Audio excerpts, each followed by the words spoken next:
For RCR Wireless News, I'm Joey Jackson, and welcome to another edition of Cell Tower News, where we talk about the backbone of the wireless industry. Today, we're going to talk to Trey Nemeth of Stealth Concealment about concealed towers.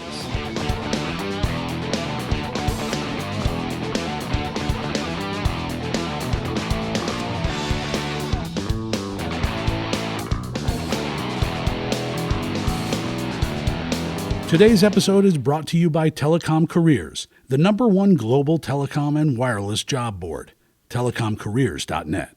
For 20 years, Nate has been the undisputed global leader in safety, standards, and education for the wireless and broadcast communications infrastructure industries. All right, welcome to the show. And before we get right into the concealed tower talk, let's check in with our Jared Matula, who writes our cell tower wrap. Jared, what's going on in the tower industry recently? RCR Wireless News has been following a case of equipment theft from cell phone tower sites in New Jersey. We initially reported that 2 homeless men were charged with 80 counts of burglary, theft, and criminal mischief in connection to 15 cell tower equipment thefts. Now a 3rd homeless man has been arrested and charged in relation to the incidents. Every major carrier was hit by the thefts, with towers from AT&T, Sprint, Verizon, and T-Mobile US all being affected. Paterson, New Jersey Police Director Jerry Spezialy said more than $125,000 worth of damage was caused among all the thefts and burglaries. The main suspect is Christopher O'Connell, a 37-year-old man from Georgia who previously worked as a subcontractor for the tower industry. He apparently used his previous experience with towers to commit the crimes. In other tower news, the National Wireless Safety Alliance now has its leadership in place. The organization's board chose Art Pregler, Director of National Cell Site Programs at AT&T, to be its head man, and Phil Larson of Hazon Solution as vice chairman. Pregler and Larson were formally nominated and elected by the organization's Board of Governors at the NWSA's inaugural meeting in Denver, Colorado. The governing body of the organization will be made up of 28 representatives and tasked with developing policy and overseeing the activities of the various NWSA committees. The NWSA is a nonprofit created to standardize safety practices in the tower industry. The organization is working on a universal skills assessment and certification process for tower workers with a big emphasis on safety practices. That's all the cell tower news for right now. On Fridays, check out my cell tower news wrap on rcrwireless.com. Back to you, Joey. All right, thanks for that, Jared. So let's get into the heart of what we're talking about today, concealed towers, with Trey Nemeth, VP of Operations for Stealth Concealment. Trey, thanks for joining us today. Let's first start off by asking you a little bit about Trey Nemeth. Trey, what's your background?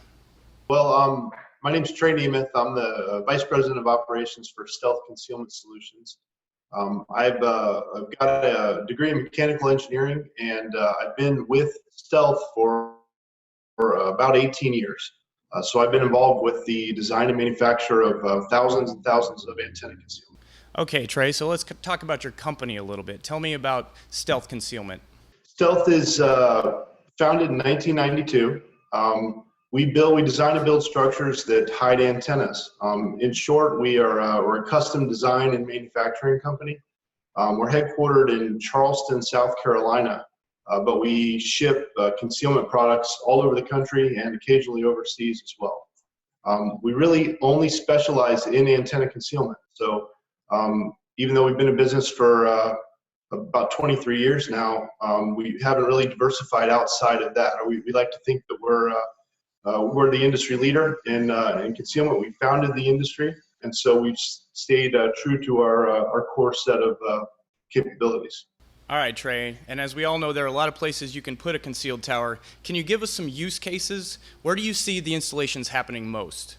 Generally, we don't know where the projects are going to be from one year to the next. It's a little bit of a moving target, but in general, we're being asked to conceal cellular sites and wireless sites in areas that have more strict zoning regulations. So as a general rule, those tend to be in suburban areas surrounding larger metropolitan areas, if that makes sense.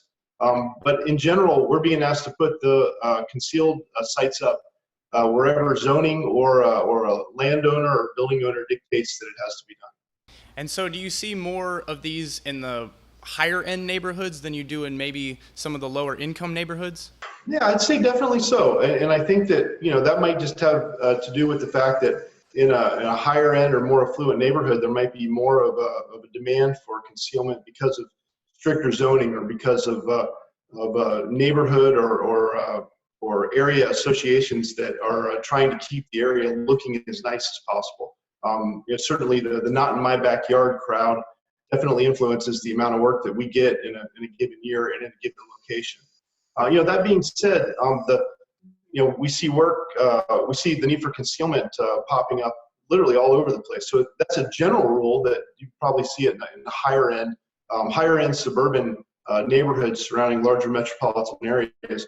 But in general, we see it anywhere. So anywhere that even if it's not would not be ordinarily considered a higher end area, if the zoning rules dictate that it has to be concealed, then it has to be concealed. Or if the property owner or the landlord requires it, then we're generally asked to get involved with that type of project. All right. And so do you work with a lot of carriers on these installations? And so who are most of your customers? Almost all of the domestic, United States wireless concealment work that we do are for all of the wireless carriers. So who is our largest customer in a given year? It kind of varies depending on how many sites are being built by each one in a given year. But the short answer is we do work for all of them. We work for, as far as the customer types that we work with, I think like a lot of other vendors to the wireless industry, the company who actually writes us the purchase order might not be a wireless carrier. It could be a project management company. Oftentimes we get orders from A&E firms for our design engineering services.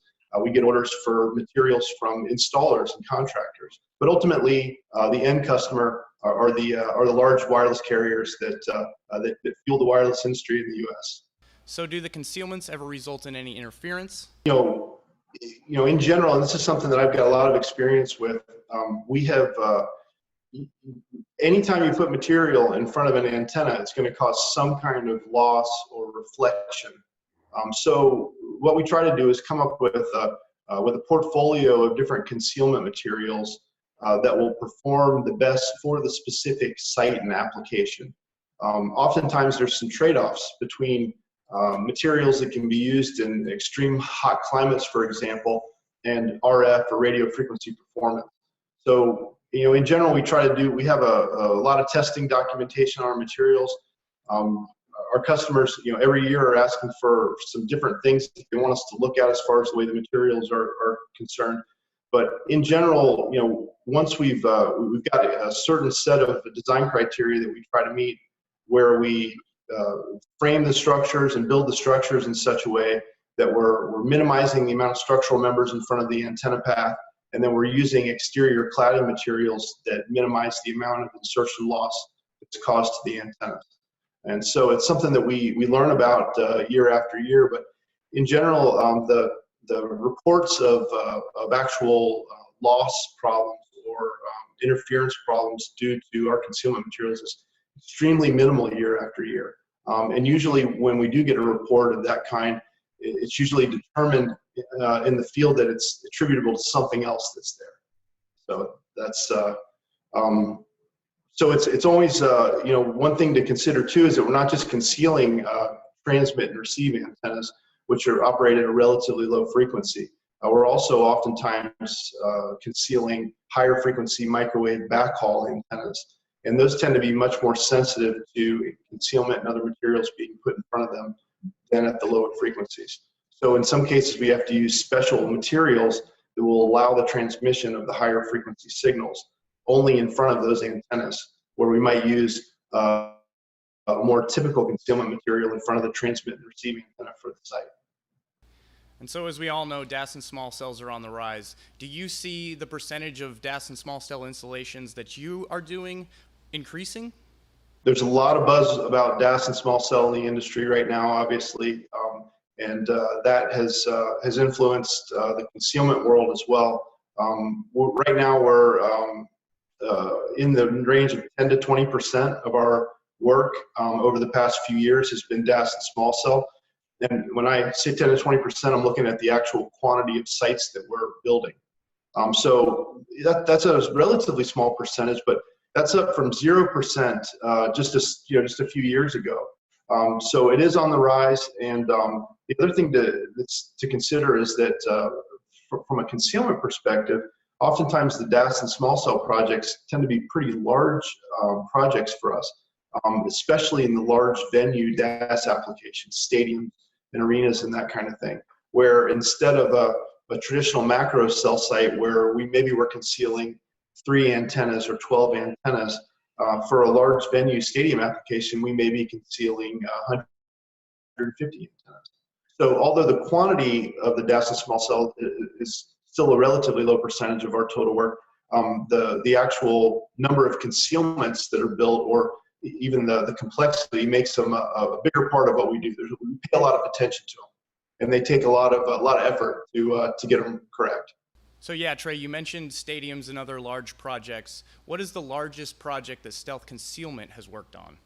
It's a challenging question. When we talk about size, initially I was given some consideration to the actual physical size of the concealment. So we do some really large tower projects year in, year out. They generally max out around the 200-foot tall range. Generally, we're looking at large monument type applications or clock towers, bell towers, that kind of thing. They're huge structures that require a lot of attention. But on the flip side of that, oftentimes the stadium DAS applications tend to be very large projects as well. But they come in the form of 100 small concealments, where the concealments might be section marker signs in a stadium, for example, and we're building 75 of those. Where you're talking about a box that might be 3 or 4 feet wide, but there's a very high quantity of them, and they have to be very durable, because they're right where the public can see them and touch them, and they're right there 2 feet away from the public, as opposed to a tower which might be 150 feet away. It's a different set of standards as far as the visual qualities concerned, if that makes sense. All right, Trey, so I'm sure that you've seen a lot of creative ideas when people are trying to conceal these towers. What's the most creative one that you've seen? I get to ask this question pretty frequently, and because we're a custom design and manufacturing company, there are a lot of creative designs that go through, and my answer to this question kind of varies depending on the site that I'm considering. But one does come to mind. About 10 years ago, we were asked to replace a roof on about 100-foot tall windmill in New England that was roughly 150 years old. And so we had to replace the entire roof, work around the existing windmill structure and blades. We had to replicate the existing cedar shake shingles to match this dome-type roof on the top of the windmill tower. Took a lot of effort, and obviously that's a long time ago. We've got a lot of water under the bridge since then. But I just noticed a photo of that project in my office when I was on the way to give this interview, and I said, that has to be high on the list of creative sites. We get some other ones too that are maybe relatively straightforward for us from a design and build perspective.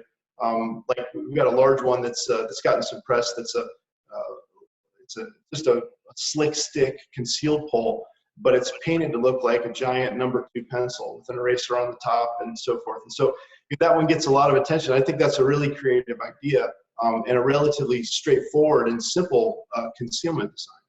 All right, Trey, thanks for joining us and giving us that insight. And so last week, we took a look at a picture from one of our tower groups, Tower Climbers of America, of a pile of snakes way up high on a tower. This reminded me of an interview I did a little while back with John Pileski of Subcarrier Communications for our Tower Story segment. He has a story similar. Let's take a look at that.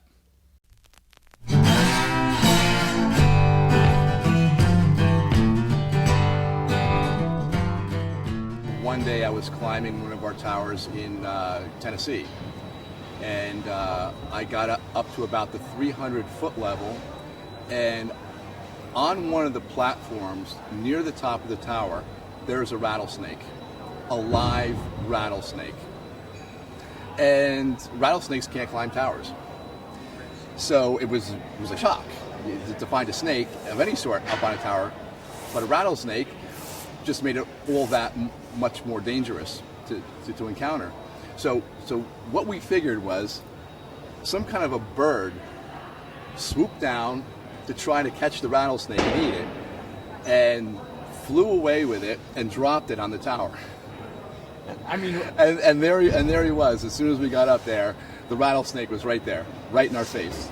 what did you do? Well, what can you do? You stay away from it. So you just kind of had it hit its Yeah. side, and then Yeah. So there he was, and you automatically can see it's a rattlesnake, and you just gently move away, because rattlesnakes, believe it or not, are very docile. They don't want to bite you. So even a rattlesnake up on a tower is not going to want to bite you. So you just move away from it and continue about your job. But very memorable. All right, and so there you have it, another episode of Cell Tower News. We'll see you next week. Cell Tower News is a production of RCR TV. To reach Joey Jackson or suggest a show topic for Cell Tower News, contact him at jjackson@rcrwireless.com or on Twitter at @duck_Jackson. For more Cell Tower News, please visit rcrwireless.com.